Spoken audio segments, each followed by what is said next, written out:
So hey guys, I hope you all are fine. तो last video में हमने देखा कि कैसे सारे हंटर्स पैनिक स्टेट में हैं और बहुत ही ज़्यादा डरे हुए हैं क्योंकि डंजन में सिचुएटेड सारे स्टैचू जिंदा हैं और बहुत ही पावरफुल हैं। तो उसके पहले अगर आपने फर्स्ट एपिसोड नहीं देखा है तो फर्स्ट एपिसोड देखो यार, लिंक मैंने डिस्क्रिप्शन में दे दिया है। तो आओ यार वीडियो को स्टार्ट करते हैं बिना किसी देरी के। एपिसोड चालू होते ही हमें सबसे पहले देखने के लिए मिलता है कि मिस्टर सॉन्ग सबसे बोलते हैं कि कोई भी अपनी जगह से नहीं हिलेगा और उनकी बात सुन के सब लोग अपनी जगह पर रुक जाते हैं। उसके बाद हमारा प्रोटैगनिस्ट नोटिस करता है कि कैसे लेजर ब्लास्ट में मिस्टर सॉन्ग अपना हाथ खो चुके हैं और फिर जिनवू मिस्टर सॉन्ग से पूछता है कि इफ़ ही इज़ ऑलराइट और नॉट, और मिस्टर सॉन्ग जिनवू को उन्हें फर्स्ट एड करने के लिए बोलते हैं। जिनवू उनको फर्स्ट एड कर देता है और ब्लीडिंग रोक देता है। एंड इतना होने के बाद मिस्टर सॉन्ग जिनवू से बोलते हैं कि ये काम उनने जोही से बोला होता अगर जोही पैनिक स्टेट में ना होती तो। फिर मिस्टर सॉन्ग हमें बताते हैं कि ये जो डंजन है उसका एक खुद का रूल है एंड वो रूल सबको फॉलो करना होगा। वो रूल एक स्टैचू के टैबलेट पर साफ साफ लिखे हुए हैं एंड वो रूल कुछ इस तरह हैं। First rule, worship the God. Second rule, praise the God. And third rule, believe in God. और इस टैबलेट में एक और बात लिखी हुई थी कि those who do not follow this rule will not leave this temple alive. उसके अगले सीन में हमें जिनवू की बहन देखने के लिए मिलती है जिसका नाम जिन्हा है। एंड उसकी फ्रेंड उससे पूछती है कि क्या तुम्हारा भाई भी एक हंटर है? एंड जिन्हा रिप्लाई करती है हाँ, बट वो सिर्फ एक ई रैंक हंटर है और वो हमेशा इंजर्ड होता रहता है। फिर वो अपनी फ्रेंड से पूछती है कि तुम ऐसा क्यों पूछ रही हो? तो उसकी फ्रेंड उसको रिप्लाई करती है कि ऐसे ही। उसके बाद हमारी स्टोरी वापस डंजन पर कंटिन्यू होती है। इसमें मिस्टर सॉन्ग जिनवू और बाकी लोगों को बताते हैं कि शायद हम इन स्टैचूज़ के अपोनेंट नहीं हैं और बोलते हैं कि यहाँ से हमें जल्द से जल्द निकलना चाहिए, चाहे ये कितना भी मुश्किल क्यों ना हो, पर हमें यहाँ से जल्द ही निकलना होगा।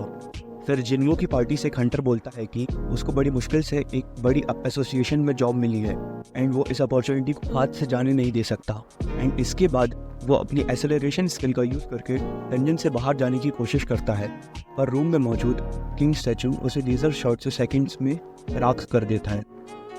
फिर मिस्टर सॉन्ग बोलते हैं कि ये स्टैचू चाहे तो हमें जब चाहे मार सकता है, पर जिनवू उनका रिप्लाई करते हुए बोलता है कि अगर ऐसा है तो उसने अभी तक हमें मारा क्यों नहीं। फिर वो सोचता है कि इस टेम्पल के तो कुछ रूल हैं एंड वो रूल्स फिर से पूछता है, जिसके रिप्लाई में मिस्टर सॉन्ग जिनवू को एक और बार रूल्स बताते हैं।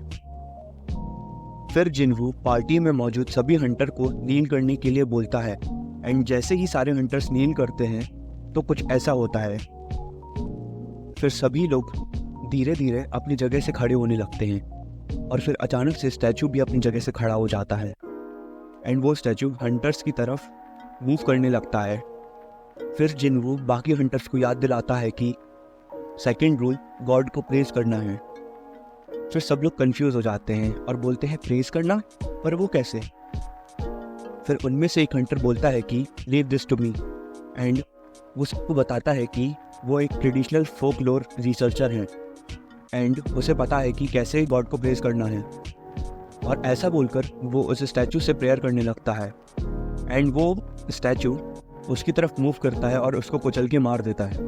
इसके बाद मिस्टर सॉन्ग सबसे बोलते हैं कि अलग अलग डायरेक्शन में भागो, पर जैसा वो लोग सोचते हैं वैसा नहीं होता है और चीज़ें उन हिसाब से नहीं होती है जैसा वो चाहते थे और धीरे धीरे करके लोग मरने लगते हैं।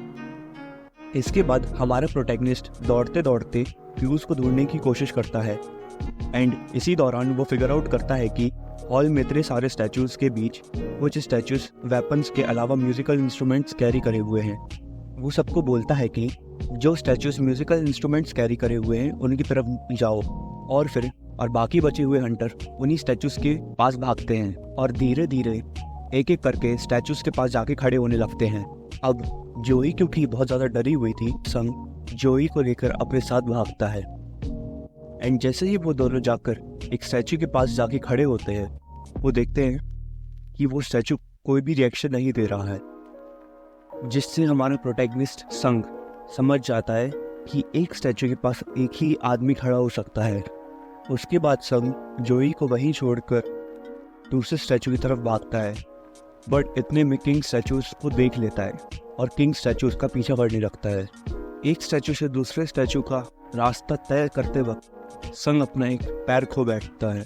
फिर उसके बाद किंग स्टैचू अपनी जगह पर जाकर बैठ जाता है पर फिर भी चीज़ें सही नहीं होती है। एंड लास्टली उनको एक लास्ट रूल याद आता है कि बिलीव इन गॉड। एंड उसमें से एक हंटर फिगर आउट करता है कि इसका क्या मतलब है। एंड शायद इसका मतलब है ह्यूमन का सेक्रीफाइस देना। एंड फिर हंटर पार्टी के लीडर मिस्टर सॉन्ग को फोर्स करते हैं कि तुम आगे बढ़ो।